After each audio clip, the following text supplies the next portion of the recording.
चाहे आप college going student हो या फिर कोई बिजनेस रन कर रहे हो, स्वॉट analysis can give boost and clarity to your life. स्वॉट analysis company के स्टॉक्स पिक करने में बहुत हेल्प करता है, ये जानने में कि कंपनी का मैनेजमेंट कितना पावरफुल है या फिर उस कंपनी के कॉम्पिटिटर्स कौन कौन है। हम इस शॉर्ट वीडियो में समझेंगे कि स्वॉट एनालिसिस कैसे करते हैं और इसके क्या क्या बेनिफिट्स हैं। Hello everyone, welcome to my channel. Business और फाइनेंस की नॉलेज जानने के लिए चैनल को सब्सक्राइब करें और बेल आइकन दबाएं आने वाले वीडियोस ऐसे ही देखने के लिए।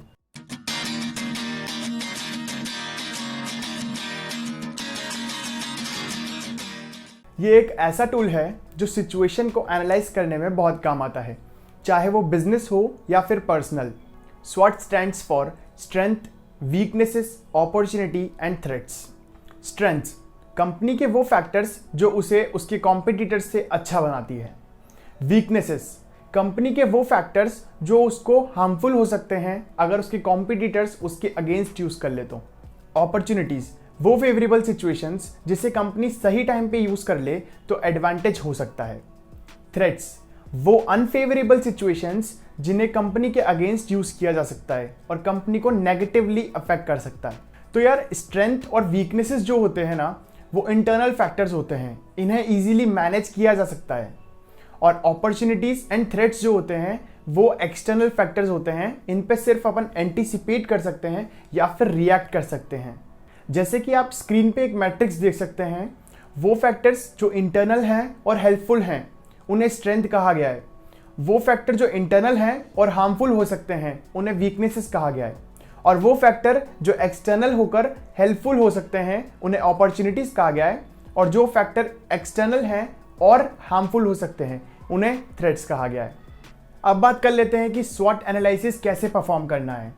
स्वॉट एनालिसिस कंपनी बेसिस पे जब भी बात करते हैं तो बोर्ड मेंबर्स जो होते हैं कंपनी के वो परफॉर्म करते हैं या फिर मैनेजर्स जो होते हैं वो परफॉर्म करते हैं। अगर आप पर्सनल लेवल पे बात करें तो आप भी खुद बैठ के स्वॉट एनालिसिस कर सकते हैं कि कहाँ पे स्ट्रेंथ और कौन सी वीकनेसेस हैं जो इम्प्रूव करनी है, या फिर कौन सी अपॉर्चुनिटीज़ हैं और थ्रेट्स हैं जिनके ऊपर एक्शंस लेना है। फर्म्स के अंदर स्वॉट एनालिसिस थोड़ा सा डिफिकल्ट होता है, उनको 2 स्टेप्स के अंदर डिवाइड करना होता है। पहले में फर्म के अंदर जो भी स्ट्रेंथ और वीकनेसेस होती है उन्हें लिस्ट करना होता है, और स्टेप 2 के अंदर आइडेंटिफाई करना होता है कि अपॉर्चुनिटीज़ क्या क्या हैं और थ्रेट्स क्या क्या है, ताकि उनके ऊपर एक अच्छा सा एक्शन ले सकें। स्ट्रेंथ एंड वीकनेसेस, जैसे कि आप जानते हैं कि ये दोनों एक इंटरनल फैक्टर होते हैं कंपनी के अंदर। जब भी स्ट्रेंथ की बात करें तो हमें ये देखना चाहिए कि कंपनी की परफॉर्मेंस कैसी है, क्या वो अपने कॉम्पिटिटर से ज़्यादा वैल्यूएबल है या नहीं। और जब हम वीकनेसेस की बात करते हैं तो हमें ये देखना चाहिए कि कंपनी कहाँ पे इम्प्रूव कर सकती है, एटलीस्ट इतना तो इम्प्रूव करे कि कॉम्पिटिटर से मैच कर सके। Where to look for them, कैसे पता लगाएं कि कंपनी के स्ट्रेंथ और वीकनेसेस क्या क्या हैं। जनरली स्ट्रेंथ और वीकनेसेस ईजिली पता लगाई जा सकती हैं, पर कभी कभी ऑर्गेनाइजेशन की डीप स्टडी रिक्वायर्ड होती है। Number 1, resources. रिसोर्सेज एक बहुत अच्छा फैक्टर हो सकता है ये जानने के लिए कि कंपनी के स्ट्रेंथ क्या है या वीकनेस क्या क्या है। अगर कंपनी के पास अच्छी लैंड है, इक्विपमेंट है, नॉलेज है, पेटेंट है, या फिर कितने एसेट्स हैं। बाय द वे, एसेट्स से याद आया, एसेट्स और लायबिलिटी पे मैंने एक वीडियो बना रखा है, वो आप जाके जरूर देखें। Number 2, core competencies. कंपनी का वो प्रोडक्ट जो उसे उसके कॉम्पिटिटर्स से अलग बनाता हो, जिन्हें हम USP भी कहते हैं, unique selling proposition. Number 3, capabilities. Company की कैपेबिलिटीज क्या क्या हैं। अगर रिसेशन आता है या फिर कोई इकोनॉमिक क्राइसिस आती है तो कंपनी कितना टाइम सर्वाइव कर सकती है मार्केट के अंदर। Number 4, functional areas. कंपनी का मैनेजमेंट कैसा है, कंपनी के ऑपरेशंस कैसे हैं, कंपनी का फाइनेंस कितना है, और कंपनी R&D में कितना इन्वेस्ट करती है, कंपनी के ह्यूमन रिसोर्सेज कैसे हैं। इन सब फैक्टर्स का भी बहुत रोल करता है। जैसे कि आप देखें, कभी कोई कंपनी का बोर्ड मेंबर या फिर उसका मैनेजर रिटायर्ड होता है या फिर रिजाइन होता है तो स्टॉक मार्केट में उसके प्राइसेस बहुत जल्दी से फ्लक्चुएट करने लगते हैं। फॉर एग्जांपल, कंपनी का ऑर्गेनाइजेशनल स्ट्रक्चर स्ट्रेंथ हो सकता है, वीकनेस भी हो सकता है, और दोनों ही नहीं हो सकता। तो इन केसेस में कुछ फैक्टर्स देखने चाहिए, जैसे कि क्लियर डेफिनेशन। कुछ कैरेक्टरिस्टिक्स दोनों हो सकते हैं, स्ट्रेंथ भी और वीकनेसेस भी। फॉर एग्जाम्पल, कंपनी की ब्रांड इमेज वीकनेस भी बन सकती है अगर उसकी पुअर ब्रांड इमेज हो तो, और स्ट्रेंथ भी बन सकती है अगर उसकी स्ट्रॉन्ग ब्रांड इमेज हो या फिर वो मोस्ट वैल्यूएबल ब्रांड हो, लाइक $100 बिलियन का वैल्यूएशन हो। अगर लिस्टिंग करते टाइम प्रिसाइजली डिफाइन किया जाए तो इजीली पता लगाया जा सकता है कंपनी की स्ट्रेंथ क्या है और वीकनेस क्या क्या है। जैसे कि हम खुद कभी कभी कंपनी की ब्रांड इमेज देख के उनके प्रोडक्ट बाय करते हैं, like Apple, Nike etcetera. Majorly हम अपनी कंपनी की स्ट्रेंथ और वीकनेसेस का पता लगाते हैं अपने कॉम्पिटिटर्स के साथ कंपेयर करके। फॉर एग्जाम्पल 17% प्रॉफिट मार्जिन एक अच्छा मार्जिन है और इसे स्ट्रेंथ मान लिया जाता है, पर पता चले आपके कॉम्पिटिटर्स का एवरेज प्रॉफिट मार्जिन 20% है, तो इस जगह पे 17% प्रॉफिट मार्जिन को वीकनेस मान लिया जाएगा। आप खुद देखिएगा ब्रांड्स कैसे अपने कॉम्पिटिटर्स के साथ कंपेयर करके एक्शन लेते हैं मार्केट में बने रहने के लिए। जैसे आपने देखा होगा Amazon पे सेल आती है तो फ्लिपकार्ट और मिंत्रा भी सेल शुरू कर देते हैं, या फिर नाइकी अगर 20% ऑफ दे रहा है अपने प्रोडक्ट पे तो एडिडास भी कुछ ना कुछ % ऑफ देता है।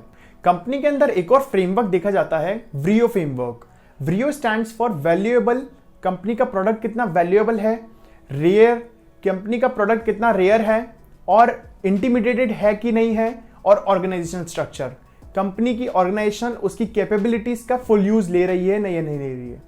अब बात करते हैं अपॉर्चुनिटीज एंड थ्रेट्स की। कंपनी के अपॉर्चुनिटीज और थ्रेट्स जो होते हैं वो एक्सटर्नल और अनकंट्रोलेबल फैक्टर्स होते हैं बिकॉज ऑफ मैक्रो एनवायरनमेंट, चाहे वो कोविड-19 हो या फिर किसी कॉम्पिटिटर के एक्शंस से। अपॉर्चुनिटीज, अगर इन्हें कंपनी सही टाइम पे यूज कर लेती है तो उन्हें एक कॉम्पिटिटिव एडवांटेज हो सकता है। थ्रेट्स, कंपनी को ये डैमेज कर सकते हैं और नेगेटिवली इंपैक्ट कर सकते हैं। बेहतर होगा जल्द से जल्द इन पे कोई एक्शन लिया जाए, इन्हें डिफेंड किया जाए। अब अपॉर्चुनिटीज और थ्रेट्स को कहाँ देखा जाए, इनके लिए भी कुछ फैक्टर्स यूज करते हैं। अगर उनको एनालिसिस किया जाए तो इजीली पता लगाया जा सकता है अपॉर्चुनिटीज कहाँ होते हैं और थ्रेट्स क्या हो सकते हैं। Number 1, pastel analysis. ये सारे मेजर एक्सटर्नल फैक्टर्स हैं जो कंपनी को अफेक्ट कर सकते हैं। Political, economical, social, technological, environmental and legal. Better होगा इन सब फैक्टर्स को पहले ही एनालाइज किया जाए और अपॉर्चुनिटीज एंड थ्रेट्स का पता लगा लिया जाए। Number 2, competition. कॉम्पिटिटर के मूव्स, एक्सटर्नल चेंजेस और स्ट्रेटेजीज काफ़ी ज़्यादा रोल प्ले करती हैं। वो क्या नई स्ट्रेटेजीज लेके आ रहे हैं, इनका आपको कॉन्स्टेंटली एनालाइजेशन करना होता है मार्केट में बने रहने के लिए। जब भी कोई स्मार्टफोन की कंपनी कोई नया फीचर ऐड करती है, चाहे वो डुअल कैमरा हो, क्वाड कैमरा हो या फिर बेजललेस स्क्रीन हो, तो अदर स्मार्टफोन कंपनीज को भी कंपटीशन में बने रहने के लिए उन फीचर्स को ऐड करना होता है। या फिर जैसे कि आप सभी जानते हैं जियो ने अपना ब्रॉडबैंड कनेक्शन निकाला है जियो फाइबर के नाम से, तो कंपटीशन में बने रहने के लिए एयरटेल भी अपना ब्रॉडबैंड कनेक्शन लेके आ चुका है एयरटेल फाइबर एक्सट्रीम नाम से। सबसे लेटेस्ट एग्जांपल, स्टोरी का फीचर सबसे पहले स्नैपचैट लेके आया था जिसे हम स्नैप्स कहते हैं, फिर इंस्टाग्राम लेके आया इंस्टाग्राम स्टोरीज के नाम से, फिर फेसबुक ने ऐड किया and now Twitter has also added it जिसे हम फ्लीट कहते हैं। Number 3, market change. कंपनी के लिए अपॉर्चुनिटीज और थ्रेट्स तब ज़्यादा चेंज होते हैं जब उनका मार्केट चेंज होता है। आइए समझते हैं ये कैसे रोल प्ले करता है। जैसे जब MNCs अपनी होम कंट्री में ग्रो करने के बाद अदर कंट्रीज में एंटर करती है तो उनके पास दोनों अपॉर्चुनिटीज और थ्रेट्स दोनों होते हैं। तो अगर वो कॉम्पिटिटिव एडवांटेज का फुल यूज ले सकते हैं तो उसे अपॉर्चुनिटी कहेंगे, और नहीं ले पाते हैं तो वो उनके लिए थ्रेट साबित हो सकता है। जैसे आप देखिए 1995 में just after new economy policy और LPG मॉडल, अगर आपको LPG मॉडल नहीं पता है तो मैंने एक वीडियो बना रखा है इसके बारे में, आप उसे जाकर जरूर देखें। तो जब 1995 में डोमिनोज एंटर करा था, उन्होंने बहुत बड़ा मार्केट देखा था इंडिया के अंदर और आज वो काफ़ी ग्रोथ पे हैं। चलिए इनके बेनिफिट समझ लेते हैं। They are simple to do and practical to use. जैसे कि अगर आप किसी कंपनी के स्टॉक्स खरीदते हैं तो उस कंपनी का स्वॉट एनालिसिस करना बहुत ज़रूरी हो जाता है और ये बहुत बड़ा मेजर रोल प्ले करता है। Number 2, they are clear to understand. Only strength, weaknesses, opportunities and threats का पता लगाना है। Number 3, focuses on the key internal and external factors which are affecting the company. सिर्फ उन फैक्टर्स को देखना है जो कंपनी को अफेक्ट कर रहे हैं।